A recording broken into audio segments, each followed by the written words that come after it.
The world thinks it knows this land. They think it is only endless oil, only artificial megacities. They're wrong. Hidden on the very edge of the map is a silent empire, a place where emerald rivers carve through Martian rock, and where ancient fortresses still guard the desert's oldest secrets. Welcome to the true heart of Arabia.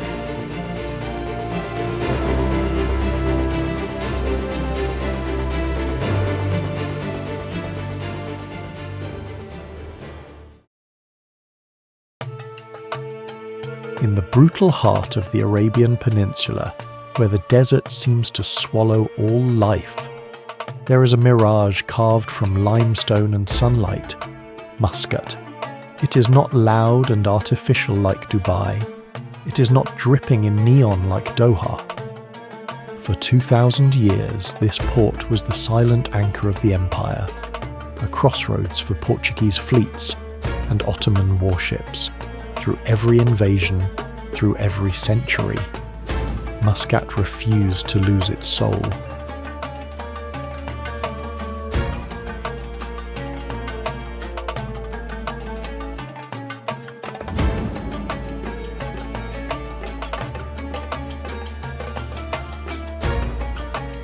And in the centre of the White City stands a masterpiece, the Sultan Qaboos Grand Mosque.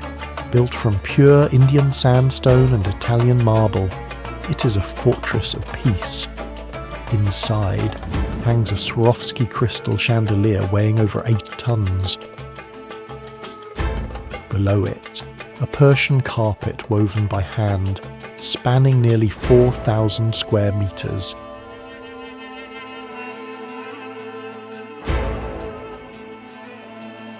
Every single knot is a prayer. Here, beauty is not found in the flashiness of the modern world. It is found in the silence.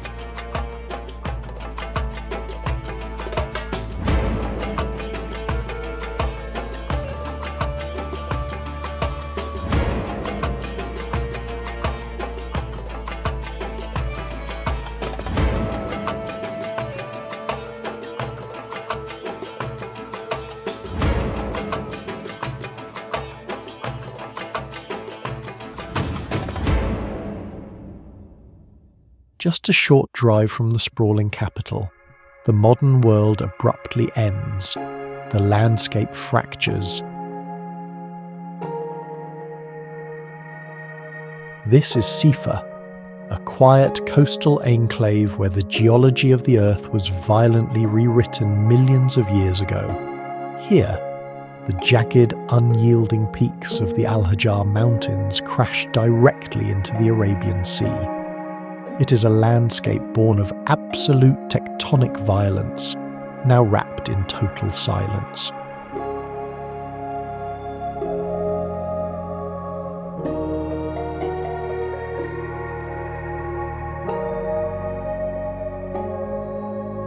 For centuries, small fishing communities have clung to this narrow strip of sand, living entirely in the shadow of the stone. In Sifah, there is no conquering the environment. You simply exist at its mercy.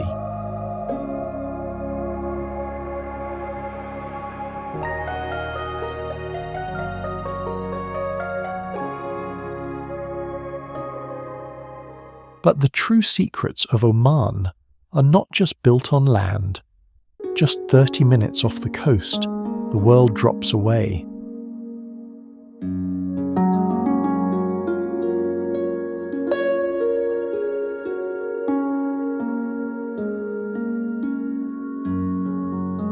The Daymaniyat Islands. 9 isolated strips of blinding white sand and fossilized coral. From above, it looks like an untouched wild version of the Maldives. But beneath the turquoise glass, it is a strictly guarded sanctuary. For millions of years, giant green sea turtles, weighing up to 300 pounds, have navigated the dark oceans to return to this exact strip of sand. Under the cover of night, they drag themselves ashore, bury their eggs in the burning heat, and vanish back into the deep, leaving the next generation to fight their way to the sea, guided by nothing but ancient instinct.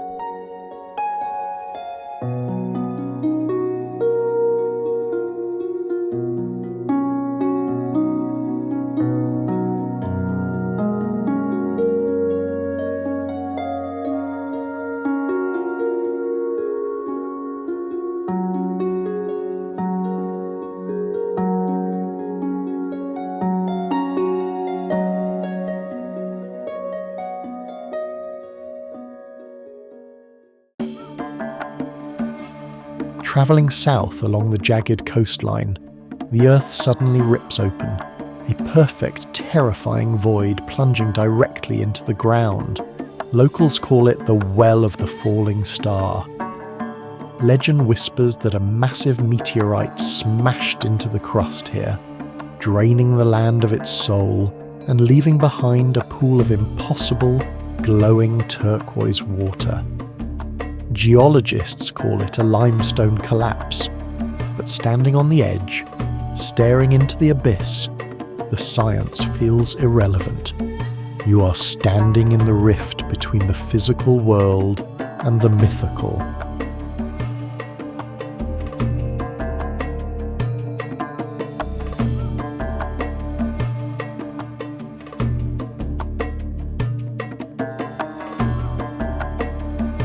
Just miles away, the desert cracks open once more, Wadi Shab.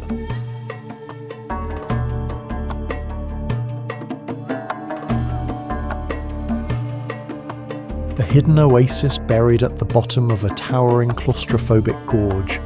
To enter it is to leave the burning desert behind completely. Emerald pools, hanging gardens, and a secret, echoing cave where a waterfall empties into the dark. Rays of sunlight filter through the cracks high above, lighting the water like glass. It feels less like a destination, and more like a secret the earth has tried to hide.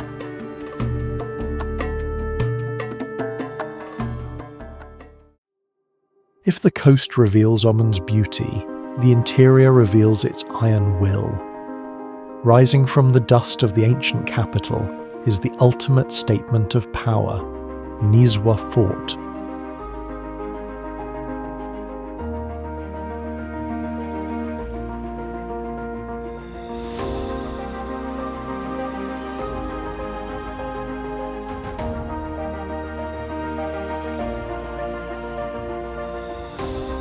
Built in the 17th century, this was the fortress that broke invaders. Its massive, unyielding circular tower spans 30 metres across, engineered to withstand cannon fire and the ravages of time. Behind its thick mud brick walls lies a labyrinth of hidden traps, secret tunnels, and killing floors.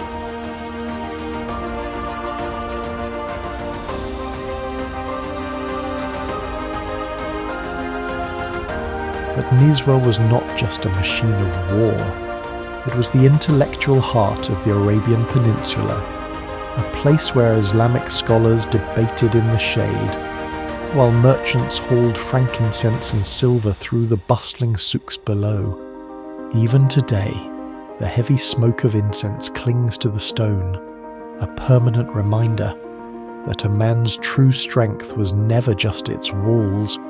It was the wisdom they were built to protect.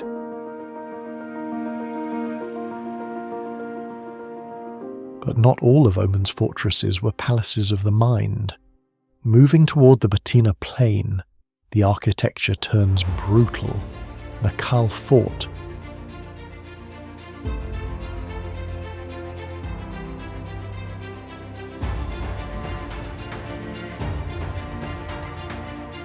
Unlike the perfect geometry of the interior palaces, Nakhal was not simply built, it was grown. The entire fortress is fused directly into the jagged spine of a massive boulder. Its walls follow the chaotic, uneven drops of the stone beneath it, making it look less like a military garrison and more like a natural extension of the mountain itself. Guarding the endless palm oases below, it stands as a permanent warning to any invading army. In Oman, you do not conquer the landscape, you become part of it. But not all who retreated to the mountains built fortresses of war. High in the Al-Hajjah Mountains, perched 1,000 meters above the sea, lies a different kind of sanctuary. Misfat al-Abriyeen. It is a true mountain oasis, a maze of traditional mud brick houses built completely on solid rock foundations. In a landscape defined by brutal heat and dry stone, this village survives on a single fragile lifeline, the Falaj, an intricate ancient irrigation system carved directly through the hard rock of the mountain. It continuously feeds the lush terraces of dates, pomegranates, and bananas below. Walking through the narrow shaded alleys today, listening to the constant echoing sound of flowing water, you're stepping into a living museum, an ecosystem that refuses to surrender to the desert.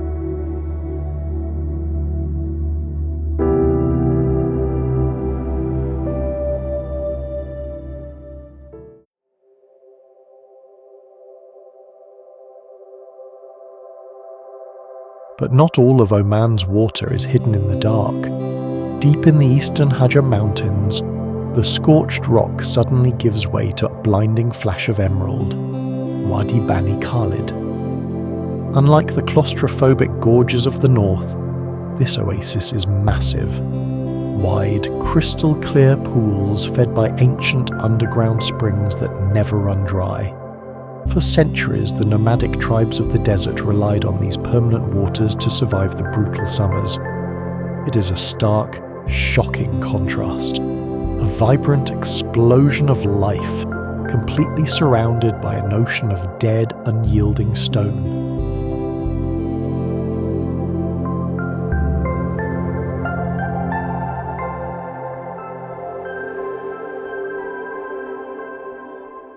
Following the water back to the coast, we arrive at a city built entirely by the wind and the waves, the port of Sur.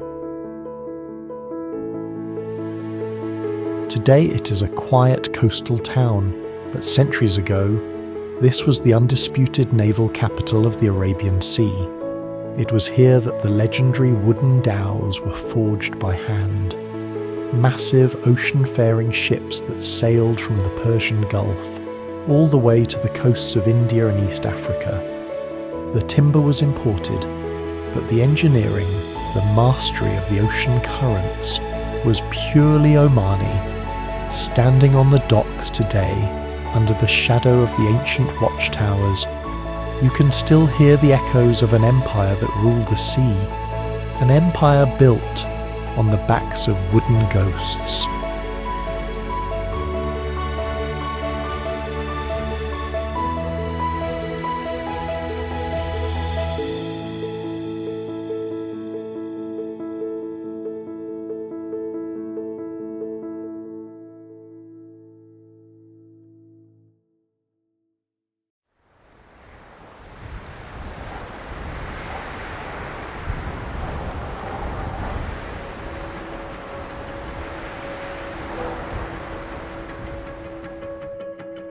The road stretches east. The mountains crumble, giving way to something much older, an endless golden ocean. This is the Wahiba Sands, 12,000 square kilometers of wind-driven desert. At first glance, it appears completely empty, a dead world, but the sand never sleeps. It shifts silently, regenerating the landscape hour by hour, changing from pale gold at dawn to deep, burning amber as the sun drops. Out here, only the ghosts survive. The dromedary camels, they need no trails. Born to endure heat approaching 50 degrees Celsius, they walk steadily across the burning earth. Unrushed, unstoppable, In the Wahiba, time does not pass. It is simply buried.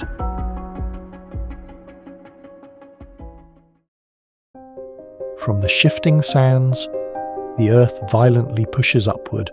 Rising high from the cracked crust is Jebel Shams.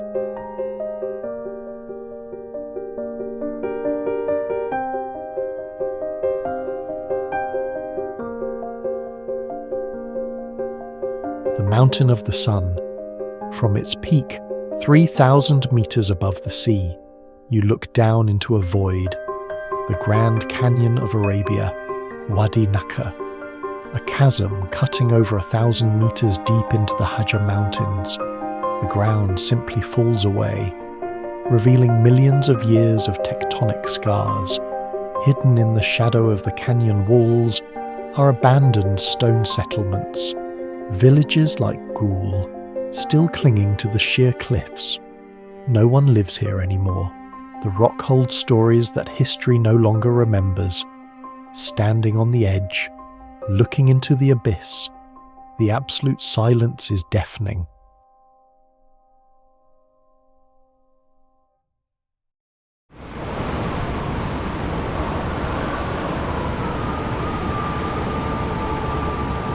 But Oman refuses to be defined by just one landscape. Further south, where the brutal heat of the desert collides with the roaring Arabian Sea, the gold sand bleaches completely white, the sugar hills of Khaluf. These dunes are not made of rock or dust. They are carved from millions of crushed shells and fossilized coral, ground down over thousands of years by the ocean wind. In the midday sun, it looks exactly like snow. It is a violent collision of opposites. The dry, suffocating heat of the desert slammed directly against the cold, turbulent waters of the sea. There are no roads here, no hotels, no signs of the modern world. For a brief moment, as the light reflects off the blinding white dunes, you lose your grip on reality. You do not know if you are walking on the edge of the desert or the edge of the world.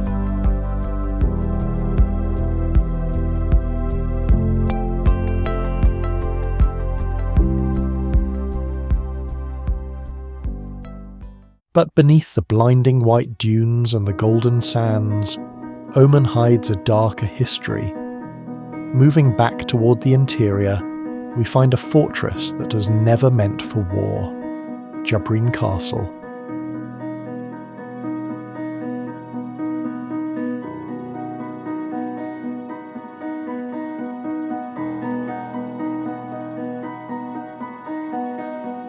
Built in the 17th century, this was a palace of the mind, a centre for astrology, medicine, and ancient lore. Inside the sun and moon room, 14 intricately carved windows were designed to track the precise movements of the heavens and control the light. Above, the ceilings are painted with ellipses representing the all-seeing eye of God.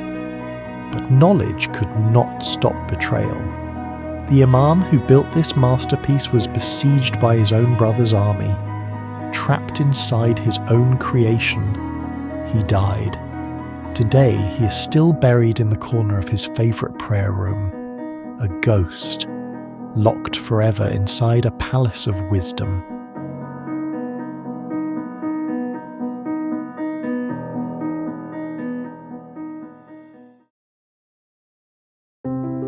Just 25 miles from Nizwa, the atmosphere changes. The light seems to retreat. This is Bahla, one of the oldest, most massive mud-walled oases in the world. Its defensive walls stretch for 7 miles, wrapping around a fortress built before the dawn of Islam. But Bahla is not known for its military history. Across the Arabian Peninsula, it is known as the City of Magic. For centuries, local lore has warned that Bahla is the epicenter of the jinn, ancient spirits of fire and shadow. Legends claim the original walls were not built by human hands, but raised by these entities in a single night. Even today, Many Omanis speak of Bahla with a hushed reverence, walking through the dim, labyrinthine tunnels of the fort. The air feels heavy. It is a place where myth and reality bleed together, a fortress that feels entirely alive.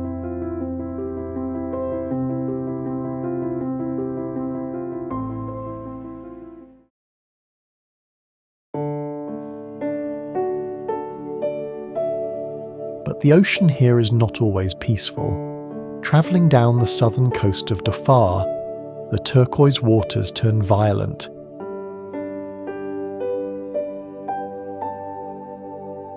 Mughsail Beach.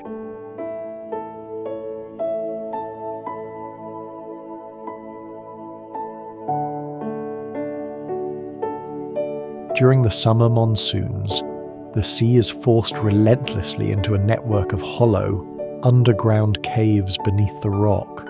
The pressure builds until the earth simply erupts. Massive jets of water shoot up to 30 meters into the sky, a natural explosive geyser driven entirely by the fury of the Arabian Sea.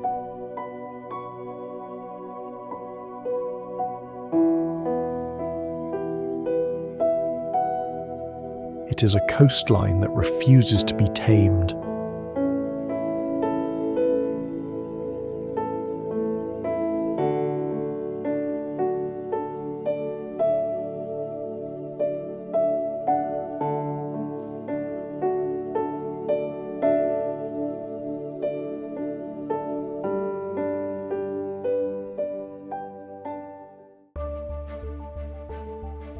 Before we leave the ocean entirely, we find a graveyard.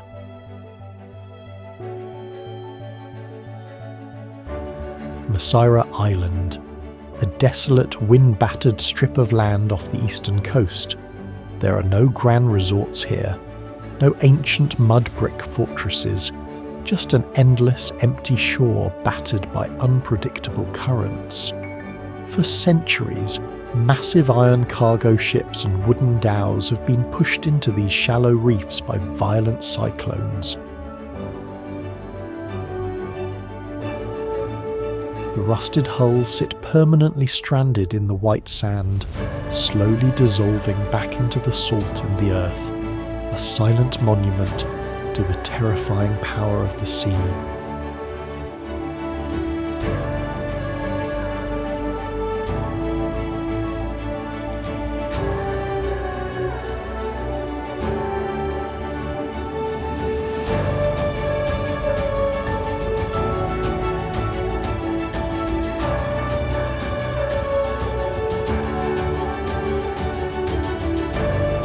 The ocean did not just bring destruction. Travelling further south to the coast of Dhofar, the sea brought unimaginable wealth. This is Sumhuram.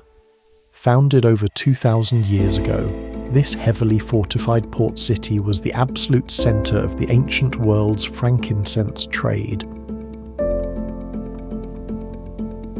In antiquity, the white sap harvested from the rugged interior was considered a divine gift, and it was worth more than gold.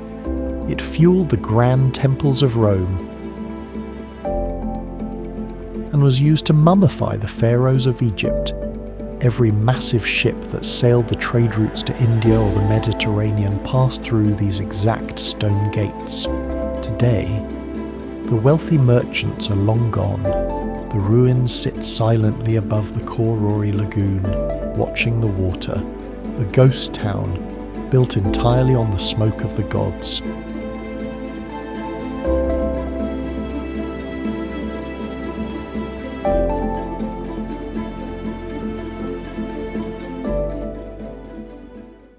Pushing further inland, we leave civilization completely behind. We enter the Rubal Khali, the empty quarter.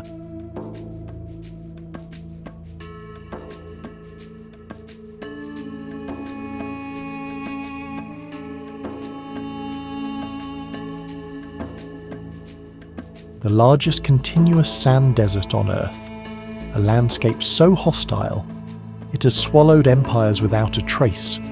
Somewhere beneath these towering red dunes lies Ubar, the Atlantis of the sands.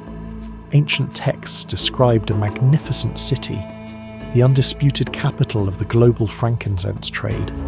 A city so arrogant, the earth simply opened up and devoured it.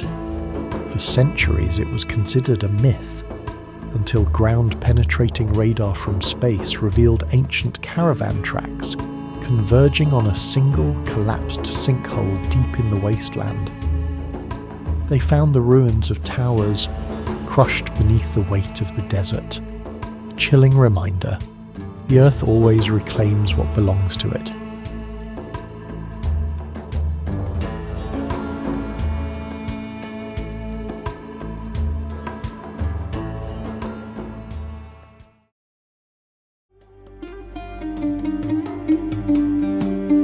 From the dead heart of the empty quarter, we travel over 1,000 kilometers south to a place that defies all logic, the region of Dhofar. Here, the brutal desert is completely erased by the Kharif, a life-giving monsoon that rolls off the Indian Ocean every summer. This is Wadi Darbat.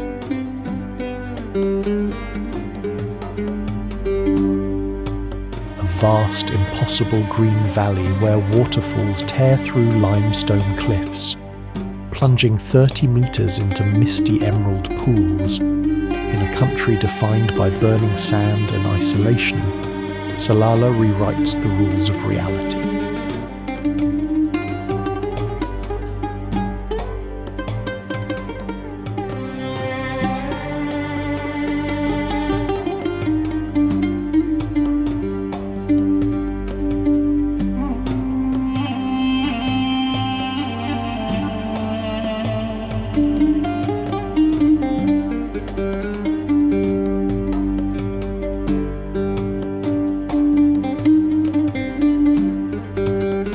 The ultimate anomaly lies at the very edge of the map. Far to the north, severed completely from the rest of the country, is Musandam, the Norway of Arabia. Towering limestone mountains plunge directly into the turquoise waters of the Strait of Hormuz. There are no roads here. The only way through the labyrinth of fjords is on traditional wooden dhows.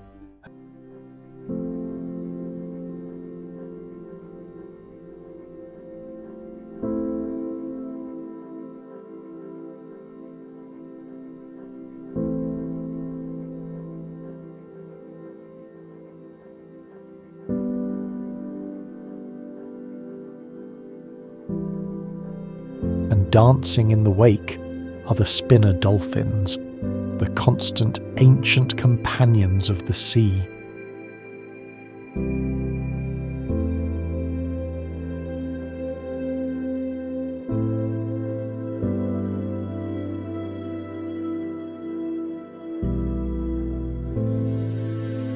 High above the sea, hidden in the arid lowlands, sits one final sanctuary, Jebel Akhdar, the Green Mountain. More than 2,000 meters in the sky, stone steps cascade down the sheer slopes.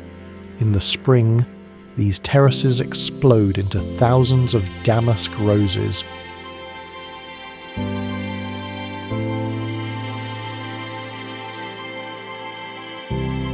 From the blinding white dunes to the emerald waterfalls,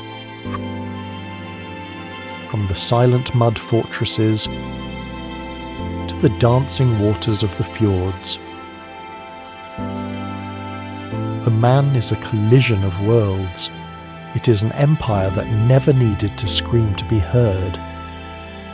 The story of the earth is written directly into its stone.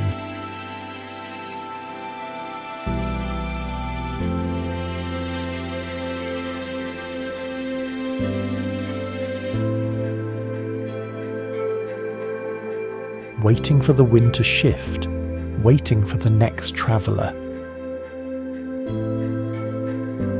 Subscribe to join us on the next journey through this beautiful world. Let's see where the wind takes us next time.